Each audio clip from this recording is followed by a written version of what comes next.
Nós seremos breves porque temos o ato da ceia, mas eu quero compartilhar uma mensagem com os irmãos em Isaías capítulo 6, ou melhor, 9, e o verso de número 6. Por gentileza, abra a sua Bíblia, em Isaías capítulo 9, o verso de número 6. Enquanto os irmãos acham, nós queremos registrar a presença da missionária Zenilda. Está presente? Dê um sinal aí, missionária Zenilda. Está ali, cooperou conosco aqui no Ministério das Mulheres, foi uma bênção. E também o pastor Elton, né, do Rouxinóis, pastor ali da congregação do Rouxinóis. Ô, meu pai, Guaicurus, ó a cabeça, irmão. Guaicurus, né? A Solange está? Não está. Diz assim a palavra do Senhor, Isaías 9:6. Porque um menino nos nasceu, um filho se nos deu, e o principado está sobre os seus ombros, e se chamará o seu nome, Maravilhoso Conselheiro, Deus Forte, Pai da eternidade e Príncipe da paz. Você pode glorificar? Vamos repetir essa parte B, chamará o seu nome. Vamos falar com alegria, irmãos. Que nome lindo é esse nome do nosso Deus, né? Do nosso Senhor Jesus. E se chamará o seu nome, Maravilhoso Conselheiro, Deus Forte, Pai da eternidade e Príncipe da paz. Podem tomar os vossos assentos, glorificando e exaltando o nome do Senhor. Meus amados irmãos, este verso é um dos grandes pronunciamentos messiânicos. Nós estamos, na realidade, acostumados com esses títulos de Cristo. Por quê? Por causa do nosso condicionamento cristão. Todos nós estamos acostumados com esse título. Mas para os judeus, essas declarações extraordinárias e também quase impronunciáveis para os judeus, para nós, são declarações que estamos acostumados, mas para eles não. Que na realidade, irmãos, Jesus, ele foi condenado pelos judeus exatamente por isso. Exatamente por isso.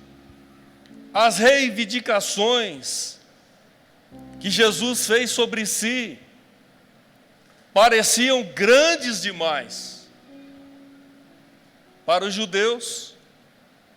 Os judeus julgaram que Jesus blasfemava de Deus, porque ele trazia sobre si esses títulos, e para os judeus era uma blasfêmia, tornando para si mesmo mais do que um homem poderia se tornar.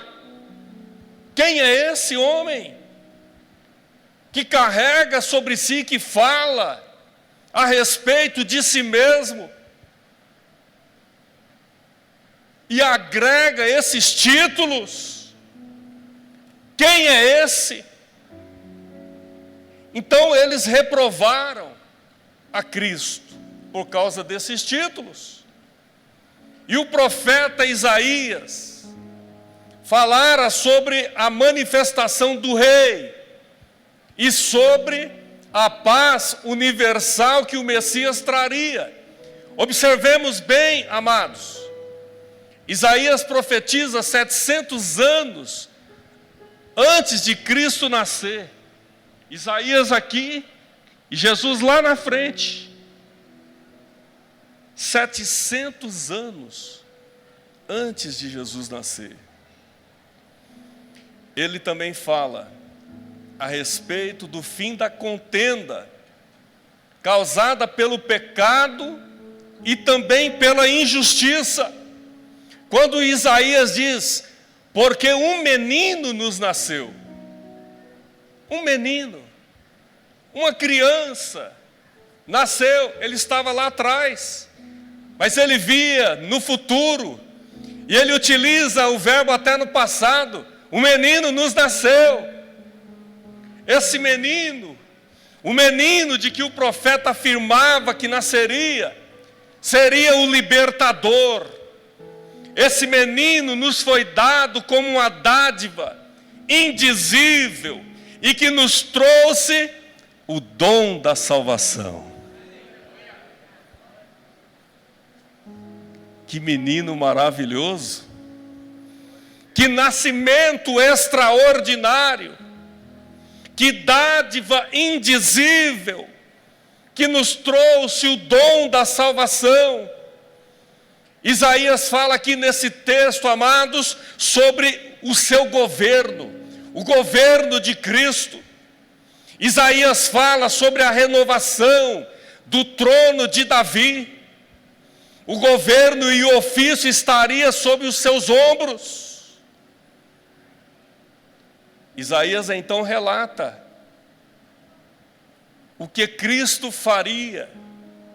Isaías viu que o Messias possuía, amados, todas as insígnias reais. Pastor Oséias, quais são as insígnias reais que Isaías via quando do nascimento desse Messias, que se daria 700 anos depois? Isaías via, sabe o que, amados? O cetro. Isaías via a espada. Isaías via também a chave. O cetro, a espada e também a chave. E no original hebraico aqui, diz literalmente: a carga da autoridade, ou seja, o governo, estaria sobre os ombros daquele menino, daquela criança. O governo, a chave estaria em seus ombros. A chave, amados, do palácio era presa a um laço, pendurado no ombro, simbolizando o quê? Essa chave que Isaías via e pendurada no ombro do Messias, desse menino, era a chave que tinha o poder de fechar e de abrir. Estava sobre os seus ombros. O governo estava sobre os seus ombros. Então o rei era dotado desses títulos. Isaías atribui esses títulos ao Messias quando ele profetiza.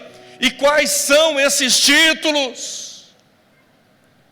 São esses nomes que nós lemos aqui, em apenas um terço da palavra de Deus, proferido pelo profeta Isaías, no capítulo 9, e no verso de número 6, quando ele diz que esse menino teria o nome de Maravilhoso Conselheiro. É maravilhoso, né, amados? Que título extraordinário. Esse título demonstra a sabedoria de Cristo. E eu quero te dizer, nessa noite, que não existem problemas nos céus ou na terra que Ele não possa resolver. O título do nome do Messias é Maravilhoso Conselheiro. O que isso significa, pastor? Significa que Ele é a fonte suprema da sabedoria e é maravilhoso em seu propósito. Você tem um amigo que é a fonte suprema da sabedoria e o nome dele é Maravilhoso Conselheiro. Você pode glorificar esse nome, o nome de Jesus, que é maravilhoso conselheiro. Ele é seu amigo, Ele é o seu Deus, Ele é o Senhor da sua vida, Ele é maravilhoso conselheiro. Isaías prossegue dizendo, mas não fica por aí, o nome desse rei também será Deus forte. Você sente a presença dele aí? Deus forte. O que significa em hebraico Deus forte? El Gibor. Em hebraico, El Gibor. Em português, Deus forte. Amados, o poder que prevalece é o nome de Jesus. O poder que prevalece é um nome muito forte. É um título dado ao Messias, significando o poder que prevalece.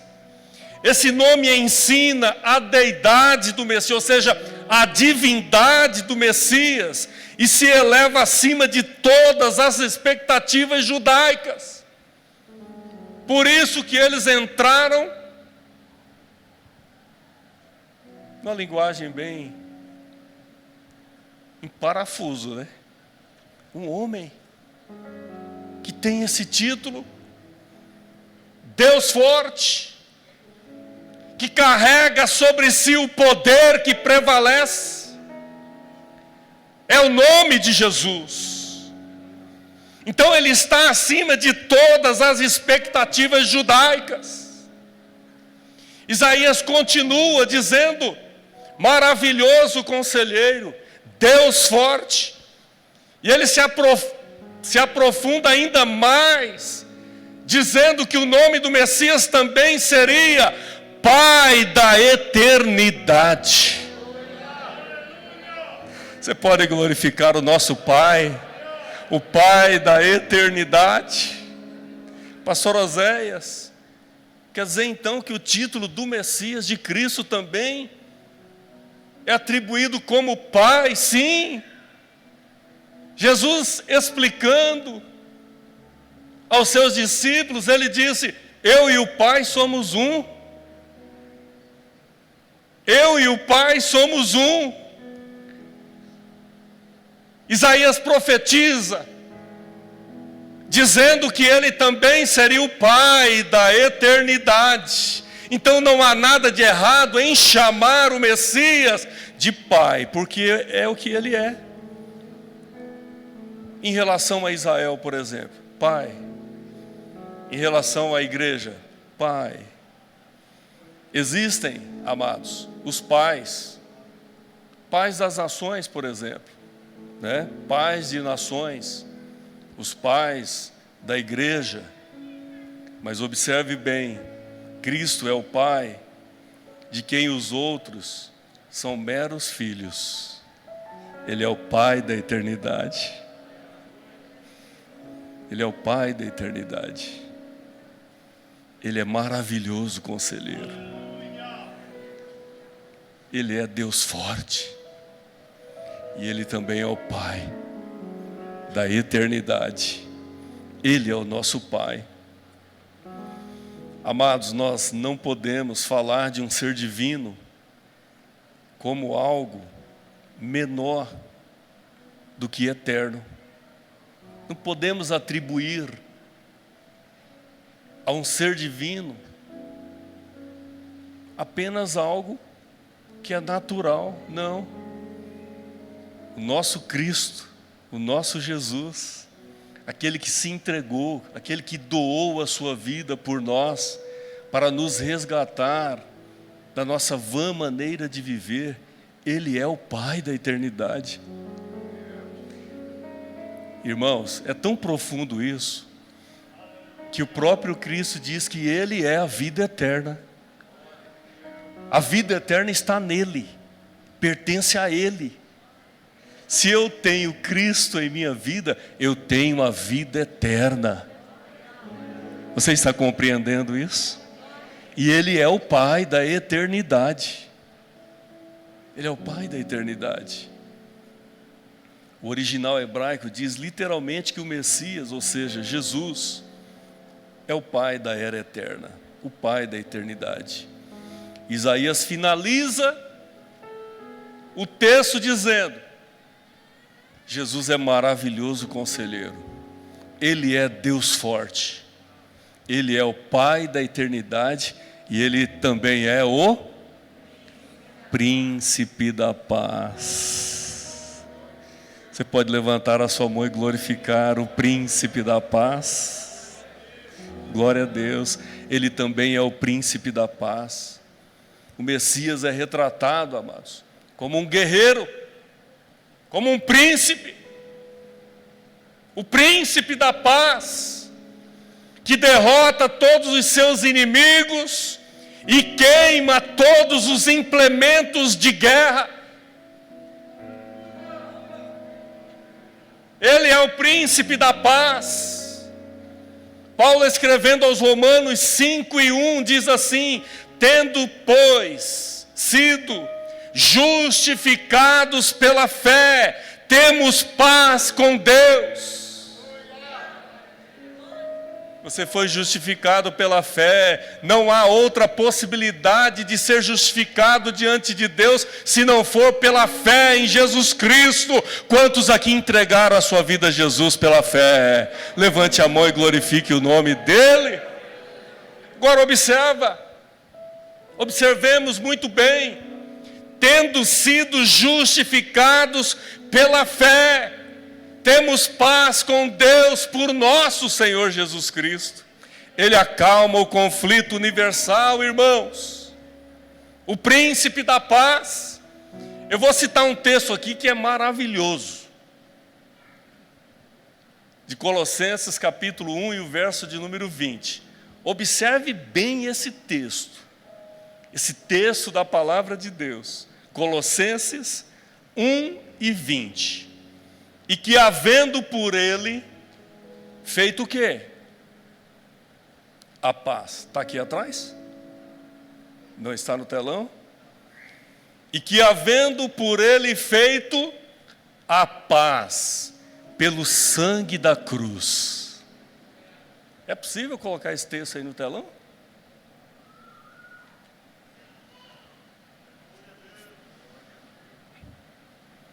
Colossenses 1 e 20. 1 e 20. Por gentileza. E que havendo por ele feito o quê? A paz. Através do quê? Pelo sangue da cruz. Daqui a pouco, irmãos, nós vamos nos servir de um desses elementos. O suco de uva que simboliza o sangue de Cristo. Olha o que o sangue de Cristo propiciou a cada um de nós. Deus, havendo por Ele, por quem? Por Deus, próprio Deus, feito a paz. Deus realizou a paz de que forma? Pelo sangue da cruz. Da cruz de quem? De Cristo. Por meio dele reconciliar-se consigo mesmo. Deus reconciliou consigo mesmo através do sangue da cruz vertido por Jesus na cruz do Calvário. Ele reconcilia, observe bem, através do sangue. Nós vamos participar agora, irmãos, do sangue, do pão, do corpo e do sangue. Agora, através do sangue, o que foi reconciliado? Observe bem. Reconciliar-se consigo mesmo todas as coisas, tanto as que estão na terra, quanto as que estão no céu. Que ato maravilhoso. Que ato importantíssimo. Que reconcilia não apenas o homem, mas todas as coisas, tanto as que estão nos céus, quanto as que estão na terra. Na terra. Isso é maravilhoso, irmãos. Isso foi possível através de quê?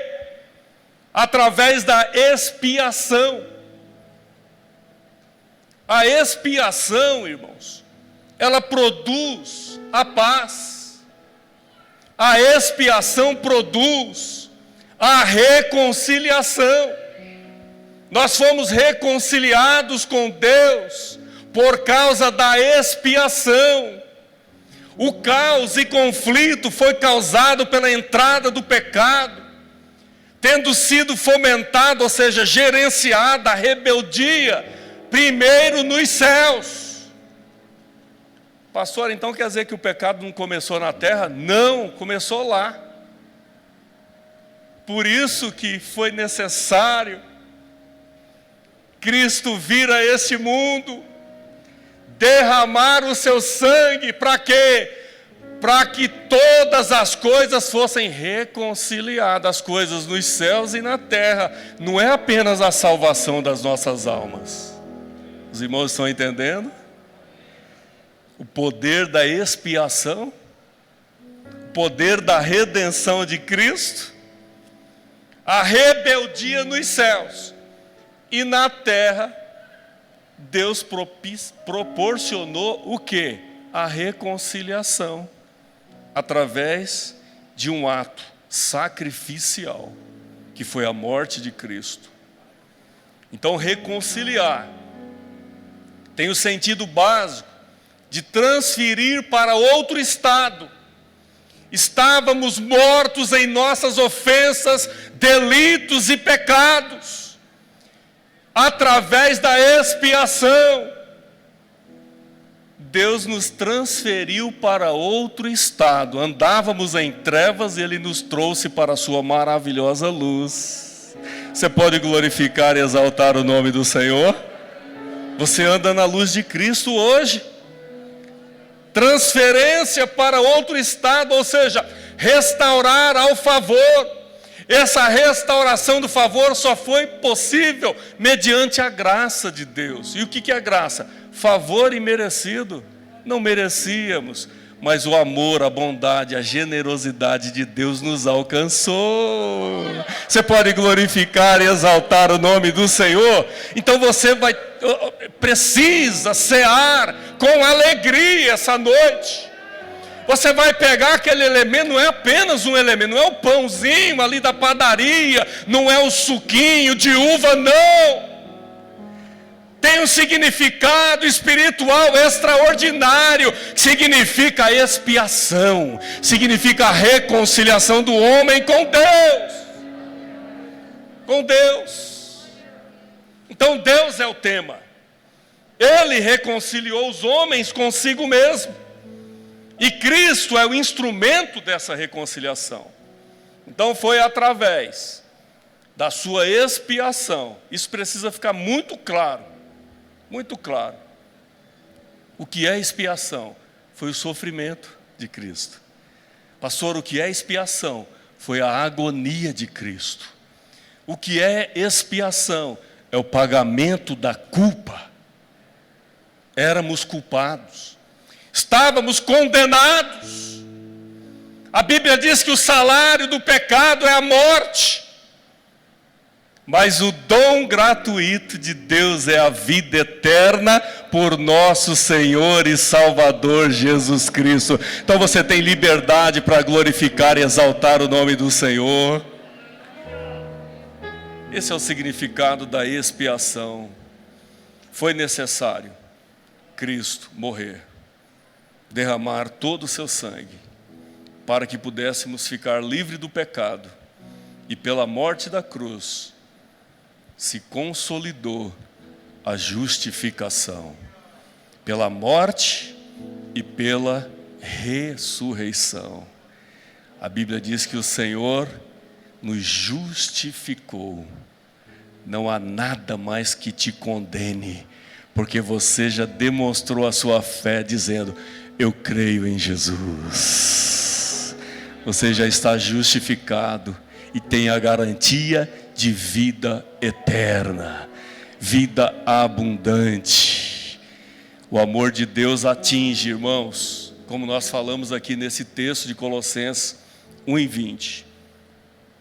Cada estrela lá no alto não são apenas os seres humanos, mas o amor de Deus através do sacrifício de Cristo alcança as estrelas mais distantes de todas as galáxias. O amor de Deus alcança, mas o amor de Deus também alcança também a cada pobre alma na terra. Ele nos alcançou. O amor de Deus nos alcançou, e você pode glorificar a Deus, porque o seu amor também alcançou a cada um de nós. Ele nos alcançou, amados. O príncipe da paz reconciliou todas as coisas. Jesus reconciliou todas as coisas, e não meramente todos os homens. Está em pauta aqui, amados, o âmbito inteiro da criação. Observe Jesus dizendo: Pai, eu faço isso, eu farei isso. Como humano, a dor será intensa, mas eu me proponho para consertar tudo. O que estás nos céus e na terra, eu faço. Veja bem, todo o universo, celestial e terreno, material e espiritual, angelical e humano, isso foi consertado. Não há possibilidade mais de nenhuma rebelião nos céus, porque através do sangue de Cristo, isso foi consertado. Você pode glorificar e exaltar o nome do Senhor?